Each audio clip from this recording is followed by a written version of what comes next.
você sabe o que a Louis Vuitton e o Copacabana Palace têm em comum? Tanto a famosa marca de luxo francesa quanto o tradicional hotel carioca possuem o mesmo dono, o empresário francês Bernard Arnault. Atualmente, ele é o homem mais rico do mundo, com uma fortuna de mais de 200 bilhões de dólares, ou R$1 trilhão se convertermos para a cotação atual. Caso você não o conheça, Arnault é o acionista controlador da LVMH, o conglomerado de luxo que é dono de marcas famosas como a Louis Vuitton, Dior, Tiffany, Bulgari, entre outras. No total, são 75 marcas em diversos segmentos do mercado de luxo, que vão desde vestuário, fabricantes de champanhe e redes de hotéis. Mas você conhece a história de como Bernard Arnault construiu esse império? Spoiler, tem bastante polêmica envolvida. E é sobre isso que vamos falar no vídeo de hoje. Mas antes, por favor, não se esqueça, já deixa o teu like no vídeo, se inscreve no canal e ativa as notificações. Toda semana, as curiosidades mais interessantes do mundo dos negócios você encontra aqui no Curioso Mercado.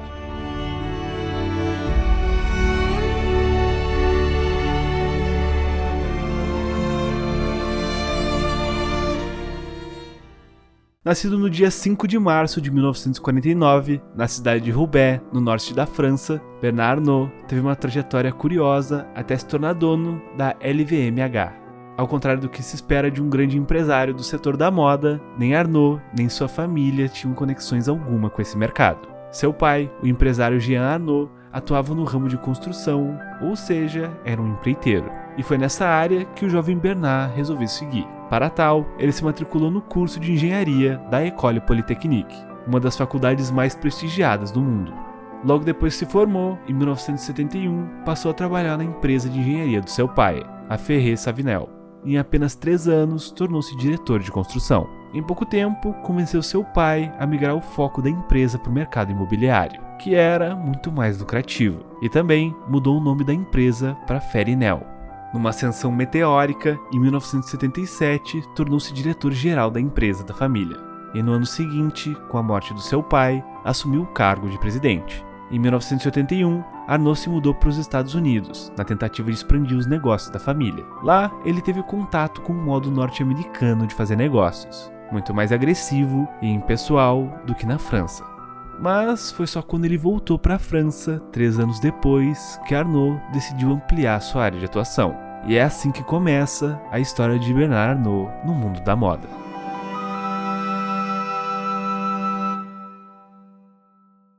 Em 1984, o jovem empresário francês ouviu algo que o deixou muito intrigado. Segundo boatos que circulavam na época, o governo da França estava buscando um comprador para o Grupo Bossach, um conglomerado com atuação nos setores têxtil e de varejo.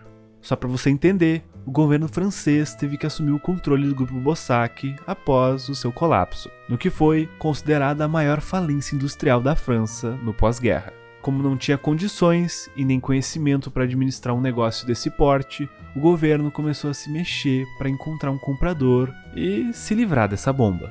Sabendo disso, Bernard Arnault sinalizou o seu interesse. Mas se todos sabiam que o Grupo Bossach era um conglomerado gigante em péssima situação financeira, por que Arnault ficou tão interessado pelo negócio?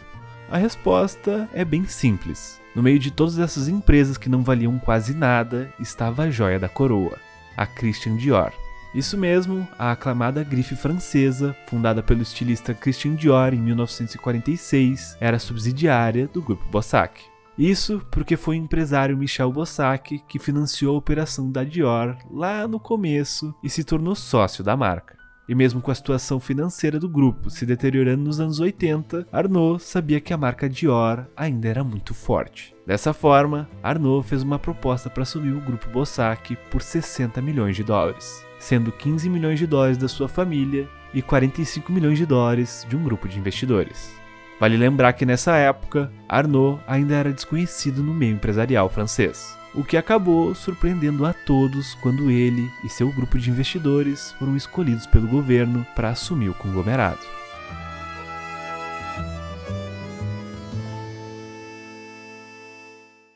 Logo que assumiu o controle do Grupo Bossach, Bernard Arnault deu início a um plano agressivo de reestruturação. Tão agressivo que lhe rendeu a alcunha de O Exterminador. Isso porque já nos primeiros anos da sua gestão, Arnault demitiu cerca de 9.000 funcionários e vendeu quase todas as divisões de negócios da empresa, que passou a se chamar Financière Agaché.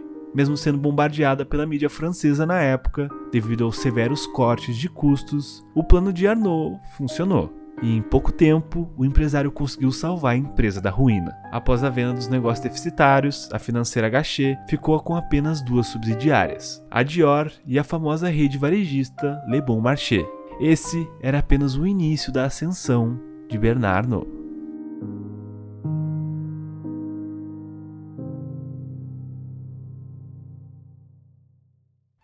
E se você está se perguntando onde entra Louis Vuitton nessa história, é sobre isso que vamos falar agora. Em 1987, enquanto Arnault ainda estava ocupado tocando a operação da Financière Agaché, uma importante fusão acontecia e dava o que falar no meio empresarial francês. Foi nesse ano que a prestigiada grife francesa Louis Vuitton e a fabricante de bebidas Moet Hennessy resolveram unir forças para se proteger de uma potencial aquisição. Nascia a LVMH Moet Hennessy.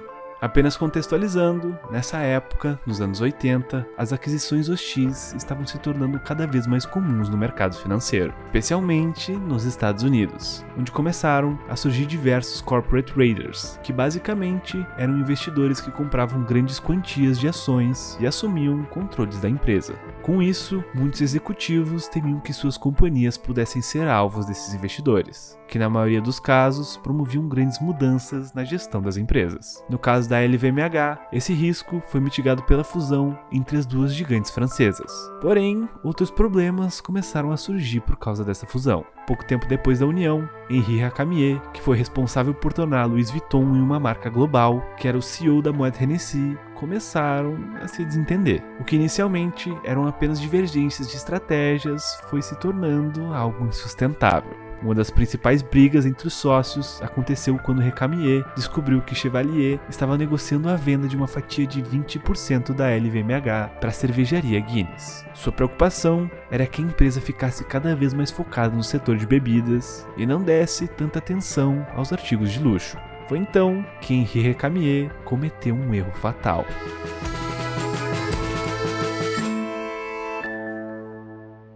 Na tentativa de trazer um aliado para a batalha contra Chevalier, Recamier convidou Bernard Arnault para se tornar sócio da LVMH. Afinal, isso lhe garantiria mais um voto no conselho de administração. Mas o tiro acabou saindo pela culatra devido a um fato curioso. Bernard Arnault levou a proposta a seu advisor, um banqueiro do Lazard, para analisar se valia a pena ou não o investimento.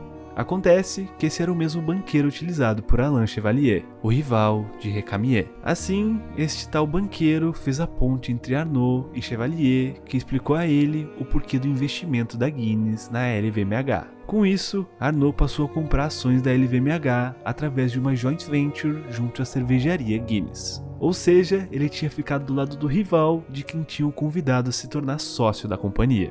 Se já não fosse irônico o suficiente, olha só o que aconteceu na sequência. Poucos meses depois, ficou claro que Arnault não estava nem do lado de Recamier, nem de Chevalier. Numa jogada que chocou o meio empresarial francês na época, Bernard Arnault comprou tantas ações da LVMH que se tornou o maior acionista e o presidente da companhia após a renúncia de Recamier, desbancando os empresários pela disputa do poder. Após esse polêmico episódio, onde Bernard Arnault se mostrou um empresário implacável, a LVMH ligou a máquina de aquisições e saiu comprando diversas marcas de luxo ao longo dos anos seguintes. Nem todas deram certo, vale lembrar. 2 tentativas de aquisições que deram errado geraram bastante repercussão para a LVMH. Uma foi a Gucci em 1999. Quando Arnault passou a comprar uma quantidade enorme de ações da empresa italiana, mas foi surpreendido depois que a grife foi em busca de outro comprador. A Kering, que é dona de marcas de luxo famosa como a Balenciaga e a Yves Saint Laurent. Outro caso que deu o que falar foi em 2010, quando Arnault secretamente adquiriu mais de 20% das ações de outra gigante do luxo, a Hermès. Através da utilização de contratos derivativos complexos, a LVMH conseguiu montar uma posição enorme na Hermès sem ter sua identidade revelada. Quando o CEO da empresa descobriu, levou o caso a público e disse que não estava à venda, fazendo com que Arnault se desfizesse de todas suas ações. Mas polêmicas à parte, mesmo sem ter conseguido adquirir as poderosas Gucci e Hermès, Bernard Arnault continuou comprando uma série de empresas no segmento de luxo. Em 2003, ele fechou a aquisição da empresa italiana Fendi. 7 anos depois, veio a compra da La Samaritaine, uma importante loja de departamentos francesa. Em 2011, o bilionário anunciou a aquisição, por meio de um acordo de ações, da joalheria italiana Bulgari, numa operação de quase 5 bilhões de dólares. 2 anos depois, ele pagou em torno de 2,6 bilhões de dólares pelo fornecedor de lã fina Loro Piana. Em 2016, ele incorporou ao portfólio a marca alemã de malas Rimowa. 2 anos depois, a LVMH assumiu o controle da Belmonte, uma empresa de hotelaria de luxo e dona do Copacabana Palace. Bernard ainda realizou alguns investimentos em companhias como Netflix, Airbnb e Spotify, além de ter se tornado um dos maiores acionistas do Carrefour em 2019. Arnault ainda é dono também dos jornais Le Parisien e Les Echos. A mais recente aquisição do bilionário francês e a mais cara da história da LVMH foi a joalheria americana Tiffany, em 2021, por 16,2 bilhões de dólares. Ou seja, a LVMH é realmente uma máquina de aquisições.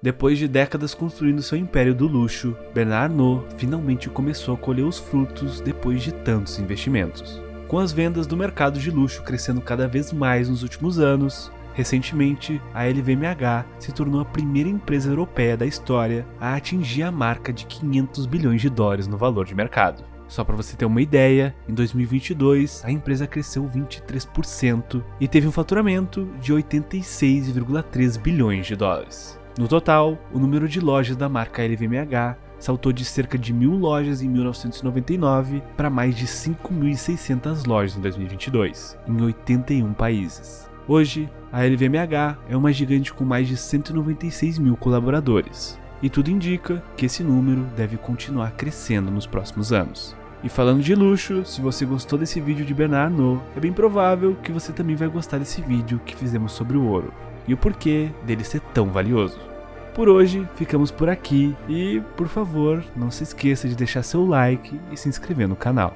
Curioso Mercado, conteúdo para quem tem conteúdo.